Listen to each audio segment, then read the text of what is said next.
Good day mga idol! So ito nga po pala yung naging hotel experience natin dito sa Hotel 101 Manila. Pinili po natin mga idol na magstay dito sa Hotel 101 kasi malapit lang po siya sa mga pupuntahan natin at mga lalakarin natin for the day. And it's just a 10-minute walk going to Mall of Asia. And if ever gusto nyo pong pumunta sa mall, mamasyal, or kumain, or may bibilhin po kayo, ayan, malapit na malapit lang po siya.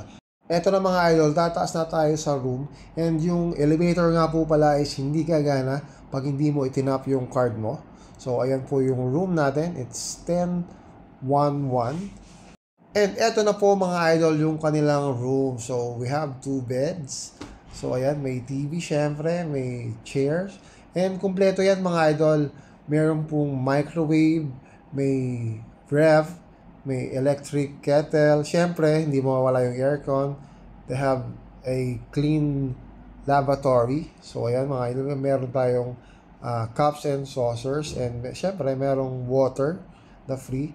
And yung mga basic needs natin in terms of sa mga toothpaste and all, ayan mga idol, mga towels, sleepers, so kumpleto po yan.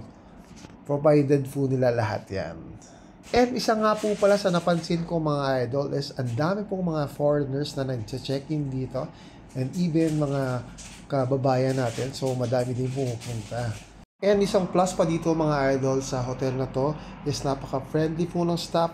Even yung mga security guards po sa lobby pa lang, pagpasok nyo is babatiin po kayo nicely. And syempre, feel at home po tayo. And dito naman po tayo sa kanilang second floor. So, ito po yung full area nila. So, iba po yung vibes dito. So, feeling mo nasa ibang lugar ka. At may mga puno pa sila ng dates. So, yun lang po mga idol, ang stay natin dito sa Hotel 101. Ingat po tayo lahat palagi at ayos na!